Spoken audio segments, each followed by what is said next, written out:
मी आज आली आहे मधमाशीच्या पेट्यांमधली मध काढण्यासाठी. माझ्या फार्म हाऊसवर काही मधमाशांच्या पेट्या आहेत, ज्याच्यामधली मध मला पावसाळा सुरू होण्याआधी काढावी लागते. आणि या इथे आहेत या छोट्या-छोट्या मधमाशा.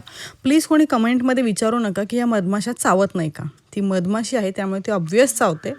फक्त ह्या तेवढ्या जोरात नाही चावत आणि मला त्यांची सवय झाली आहे.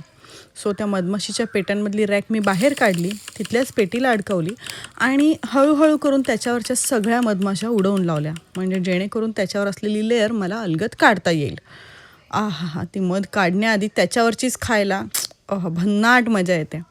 आणि मग या टाकीमध्ये असं स्टँड आहे ज्याच्यामध्ये ते सगळे रॅक्स अडकवले आणि हे हँडल गोल फिरवलं की त्या रॅकमधली सगळी मध साईडला पडून हळूहळू खाली जाऊन गोळा होते आणि नंतर मग ती आपण बाटलीमध्ये काढून घ्यायची. मज्जा.